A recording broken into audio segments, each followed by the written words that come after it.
Okay, so without the proper tools to put a transmission together, it is quite difficult. I have managed to come up with a better way to put those locking clips in. Of course, you can't get lock ring pliers big enough unless you're on a snap-on truck, and he doesn't even have them on hand. But I just went down to the Napa, the Never Any Parts Available store, and I bought these cheesy long needle nose pliers. Well, they're not cheesy, they're actually pretty well made.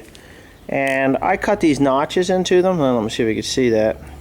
So that when you open them up, they actually don't slip off. And they seem to be working quite well, but it also takes two hands to do it, so it's kind of difficult. But I have all the retaining rings in on the shaft and slid forward, because it's next to near impossible to do this. If they were all the same size, John Deere thought ahead and they actually made different size locking rings to fit in the different size slots so that you could just slide them down very nice and gently, which was a great idea. But the last one in the row is down in between there, between that right in here. And in order to do that, I'm going to have to employ help because, well, it's just a pain in the ass, that's why. But once I get that last locking ring on there, I'm just going to gently tap it across. And then I'm going to put the bearing in the end there and start to put this bad boy back together, because everything else will go quite easily. So that's what's happening. Everything else is sliding together right. All the gears look good. All the teeth. I mean, you know, these things here, they've got a little bit of wear on them where they slide in and out, but that's because the synchronizers were not working properly. But now that I'll have new synchronizers, I don't believe this is going to be a problem. It's just going to slide right into gear real nice when I'm done. So I'm going to get some help and we'll see what we can do there. So here we go. I said okay again. Anyway, yeah. Here it is, going back together. You can see little metal shavings and shit in there from my brass hammer from tapping shit together. If you're going to be messing with gears like that, you really got to use something that's much softer than the metal you're beating on, or you will just chip it apart. Not as easy a job as most people would think. And yes, I am filming it for both purposes. Your entertainment, and so I can remember how to put it back together. But I did have some help. She came over. Yeah, she did.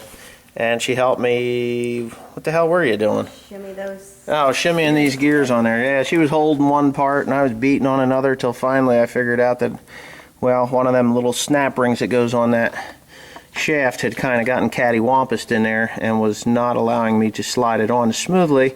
So when I figured that out, it just went bloop, like KY. Anyway, here we go. I'm going to put this guy back there, and then you'll see me spin it. Okay, so now that that's torqued down to the proper torquage, yeah, I am going to clean all the brass. Now what I've done is I'm just running it a little bit just to see what's happening, and I'm going to shift it. That's park. Right there, that's park. But if I shift it here, where the heck is that thing? Come on, baby. There it is. If I shift it there, maybe that's park. I don't know. Anyways, you can change these gears about any way you want. So if you do it that way, it'll turn slower. You turn it here, it releases that one, and then they spin on there. And that's that grinding noise you hear when your sinkers ain't working right, and that'll go even slower. And if you really want to do it, you can send this over here to neutral, and that'll spin that even faster. So now that that shaft is in and loaded right, yes, I preloaded the stupid thing. There's little shims you're supposed to put in there. So that's all done. What I'm going to do now is just completely spray it down with this wonderful stuff, Myers Tire Supply Brake and Parts Cleaner. I think what I'm going to do is actually hit it with the gum cutter first, and then go ahead and spray over it with that stuff, and that will completely dry it. Yeah, let's see if I can get this piece of lead out of there. And then when I get everything to the bottom, I'm just going to blow it out with the air and call it a day. Yeah, then start to put that differential in, which is going to be a real sweetheart. Me and Tim will have to do that together because of the load control shaft. But I got a lot of work to do on the top side of this thing before I get into that. Anyway, so yeah, here we go. Okay, just to prove that I have actually done this project properly, I put these new, well, the bearings, I'm reusing the old bearings. There's no need to change them. Just because they're in perfect condition. There's nothing wrong with them. I have sprayed enough brake cleaner, you know, brake cleaner, parts cleaner stuff in here. This should choke a horse, and I've got the gears all nice and clean. When I set this casting here, it seemed like this gear was a little bit on the sloppy side. I mean, not noticeable, but if I took the pry bar and pried on it, there was a little bit of movement.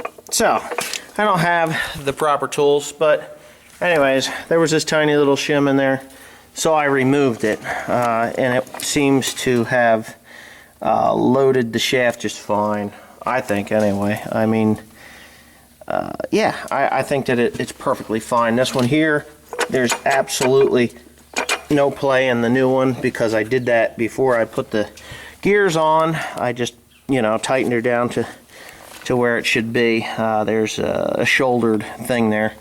So that got done right, but I want you to see that all my shifters work. I'll have to spin it a little bit here, but yeah, there it goes. For the most part, this is the range change right here. A, B, C, and D is this part of the transmission, the lower shaft. I didn't have any problem with that for the, you know, in the tractor when it was running. Yeah, but you just give them a shift there and everything seems to be working. Now, as you can see, there's a little bit of wear on these teeth here, but I did a 40-20 one time and they were like twice as bad as that. And when I went to go get new parts, I got the new parts and they looked almost identical to what that was. So the wear on this is minimal. Like I said in the past, I have used what do you call it? Lucas oil treatment. So now at the top and the bottom, or this idler shaft here, or this gear cluster here shaft, and the range change shaft, or whatever the input shaft is in, or the pinion shaft is in, I am going to go ahead and I guess I got to start putting that iron pig in. But as you can see, I am alone. Timothy left. It was his birthday the other day, and his mom decided that he needed a birthday party today, not when his birthday was. But that's her deal. So anyway, yeah. So we're coming along pretty good. Everything looks really well. Just do it. The big important thing here is cleanliness. Keep this thing clean, and you know, because the cleaner it is now, any of that dirt that's got to work its way through those bearings and everything else, if it's not in there, it can't do any damage to O-rings and other crap like that. So there you have it. If I do any more today, it'll be probably that differential. I could stick that differential down in here. I think I'm tough enough to do that by myself. But I don't know. So we'll see. I'll set the camera up and go. So I can't get away from this thing. But what I've done is I've put the load control shaft here, this control arm for the load control shaft. The load control linkage.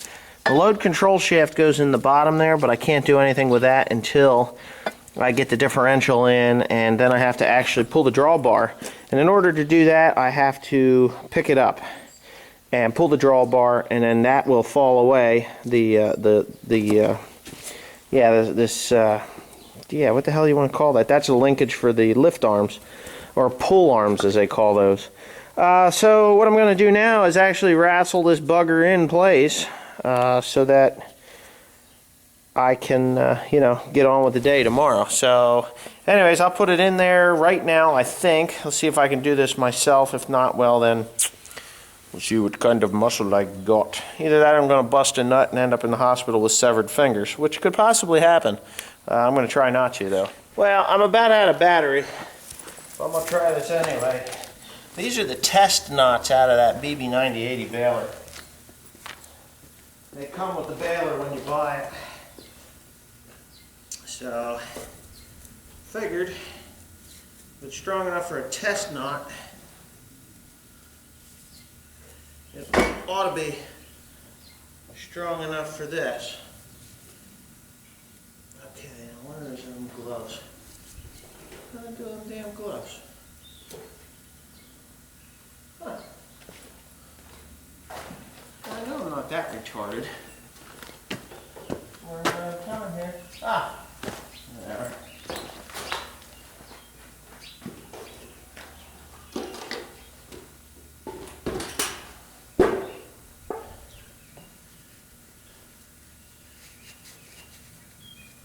And that did not hurt the bearing, by the way. The reason I know that is because it didn't hit the bearing.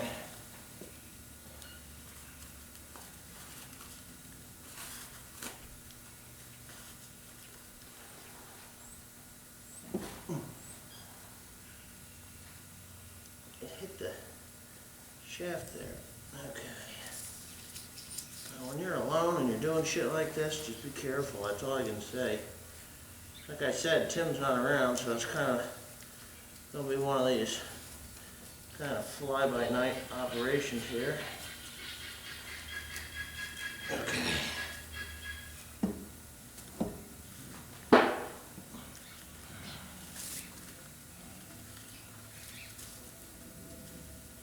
Got my finger. There it is, my friend. There's only a certain way that thing can go in there. And guess what? Alright. There she be.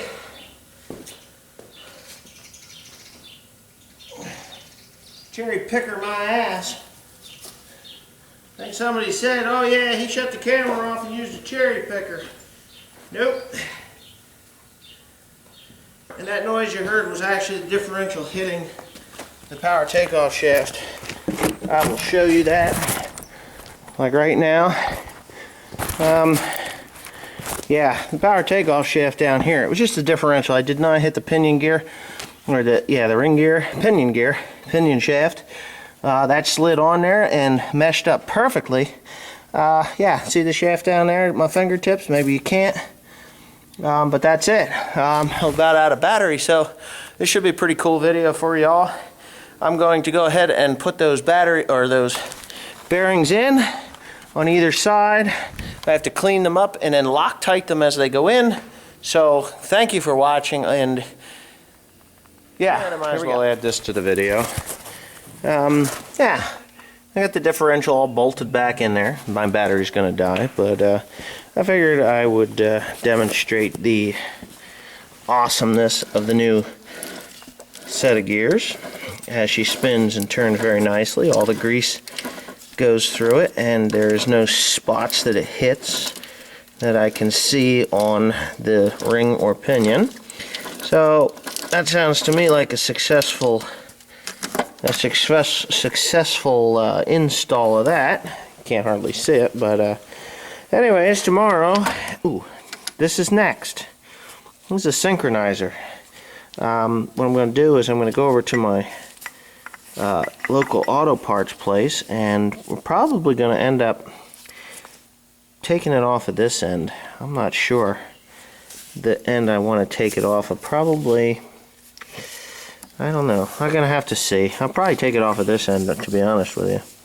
Should be able to get something down in there and just pry it off with the press. So I'll press it off and then put the new pieces in. So that's for tomorrow. So thanks for watching.